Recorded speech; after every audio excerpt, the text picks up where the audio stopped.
Ce matin-là, tout bascule. Mais la question demeure, s'agit-il d'un changement individuel, réservé à Banfora, ou bien d'un véritable tournant national? L'arrivée du président Ibrahim Traoré a insufflé un nouveau souffle au pays.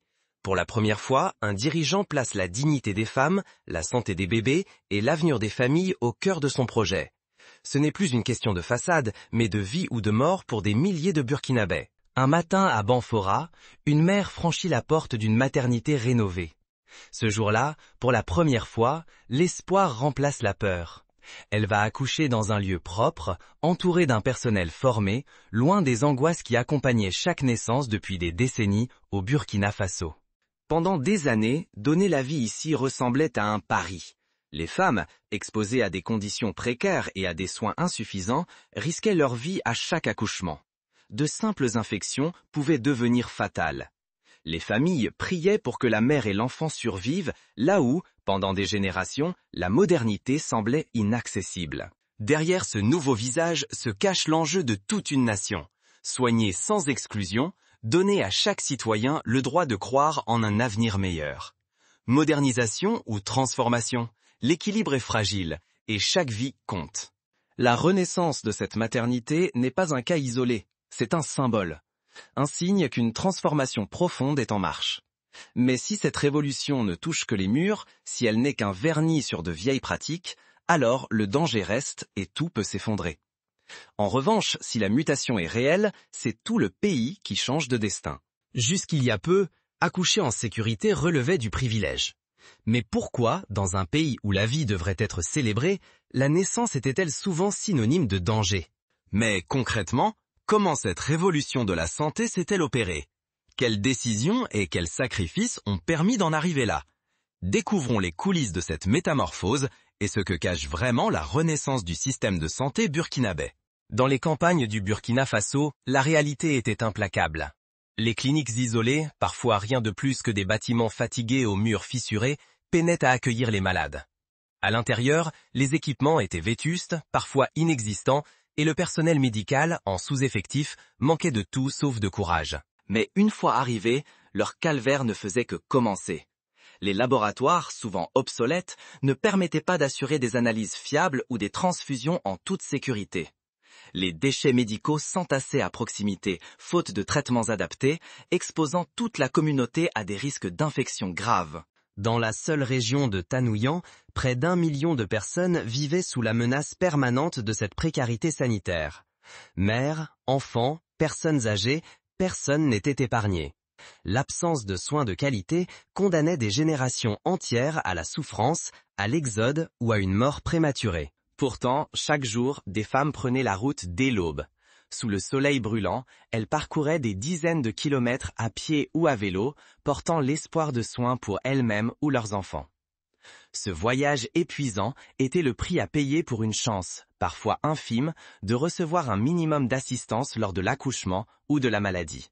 Ne pas agir, c'était accepter que la vie ne vaille pas la peine d'être protégée.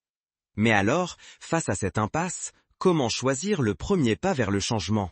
Un tournant était indispensable, mais où trouver la force et la vision pour transformer ce système à bout de souffle? C'est ici que l'histoire va prendre une toute autre dimension. Et si la solution n'était pas seulement dans la brique, mais dans l'approche même du soin? Sous la présidence d'Ibrahim Traoré, le Burkina Faso a choisi de repenser la santé à la racine, pour rendre à chaque citoyen sa dignité et sa confiance en l'avenir. Tout commence avec le projet pluriel. Loin des effets d'annonce, ce programme a permis de remettre à neuf ou d'inaugurer près de 20 établissements dans la région de Tanouyan. Parmi eux, 15 maternités modernes, un dispensaire et un laboratoire flambant neuf au centre médical de Sindo. 3 incinérateurs biomédicaux dernier cri garantissent désormais des conditions d'hygiène autrefois inimaginables, protégeant patients et soignants contre les risques liés aux déchets médicaux. Les investissements sont massifs. Des maternités à la pointe, des laboratoires capables de transfusion et d'analyses complexes, mais aussi un effort inédit pour rapprocher la santé de tout le monde. Près d'1 million d'habitants bénéficient aujourd'hui de ces avancées, dont plus de 300 000 femmes en âge de procréer. Ce n'est plus une minorité qui accède aux soins, c'est toute une population qui retrouve un droit fondamental. Le gouvernement Traoré a aussi fait le pari de l'équipement et du soutien humain. Ambulances neuves, motos pour agents communautaires, appareils de réanimation et laboratoires équipés. Chaque centre de santé, même rural, reçoit les outils nécessaires pour agir. Le personnel est renforcé, encouragé et formé, dans une dynamique de proximité et de respect.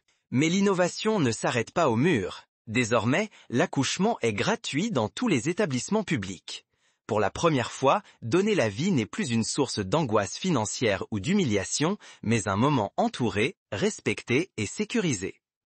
Des cliniques mobiles sillonnent les pistes, apportant vaccins, consultations et médicaments jusqu'aux villages les plus isolés. Les personnes âgées, les enfants, les femmes enceintes, plus personne n'est laissé pour compte. Ce modèle, fondé sur la dignité, l'égalité et la proximité, redéfinit ce que peut être un système de santé africain. Mais cette révolution reste fragile. Une mauvaise gestion, le moindre relâchement ou la fin de ces innovations, et c'est tout l'édifice qui pourrait s'écrouler, ramenant la défiance et la peur du passé. Et puis, il y a l'audace culturelle, l'intégration de la médecine traditionnelle. Cette reconnaissance de savoirs ancestraux, longtemps mis à l'écart, fait désormais partie intégrante de l'offre de soins, dans un esprit de complémentarité et de souveraineté sanitaire. La modernité ne balaie pas la tradition, elle la valorise au profit de tous. Et si l'indépendance ne s'opposait pas à l'alliance, mais la renforçait? C'est tout l'enjeu des nouveaux partenariats stratégiques qui soutiennent la révolution sanitaire au Burkina Faso.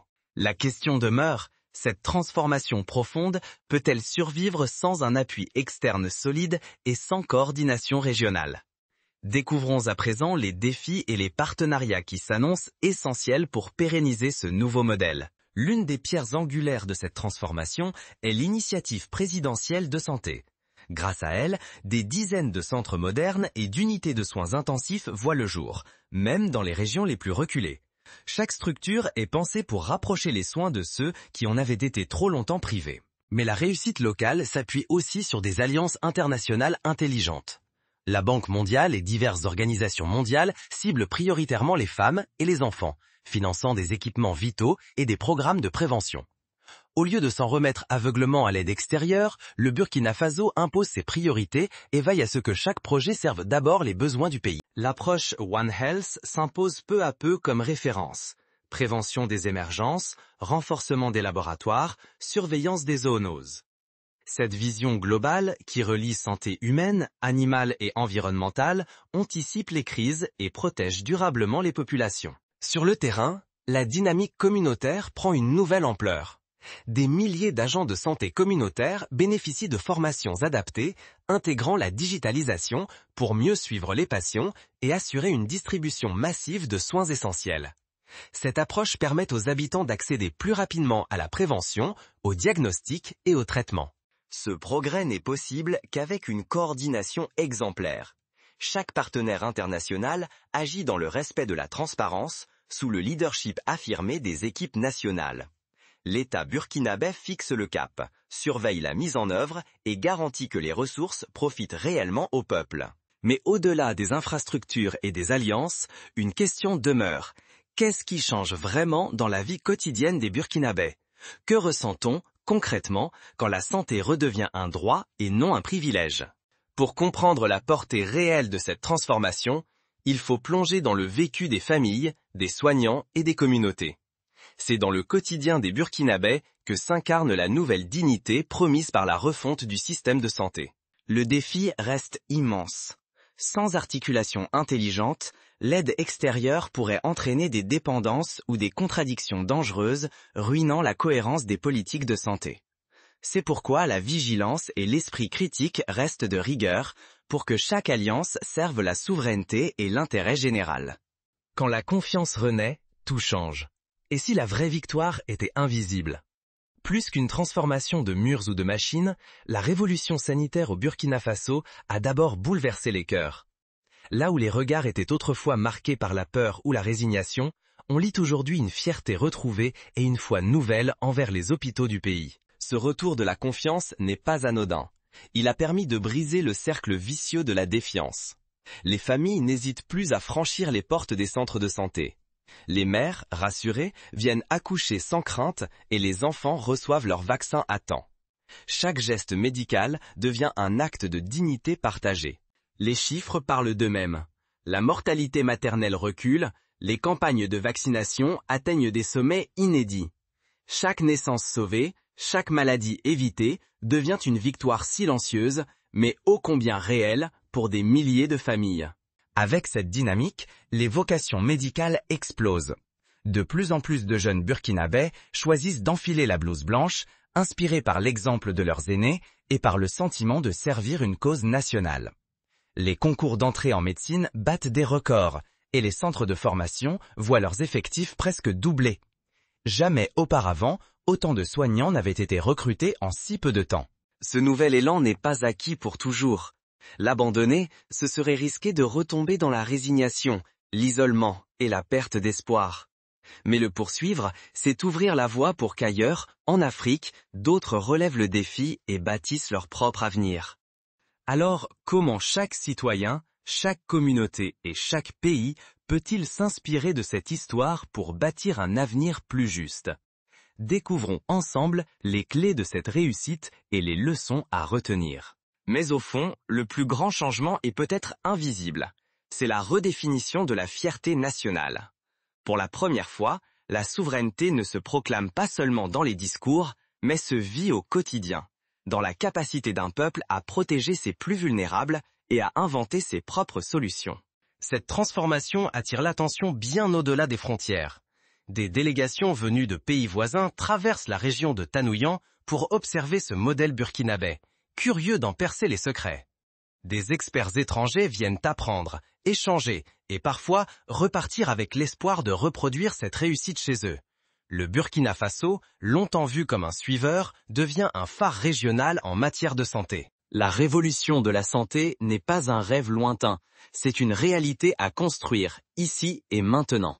Rester simple spectateur, c'est accepter que la dynamique s'essouffle, que les progrès s'arrêtent et que l'espoir laisse place à l'habitude.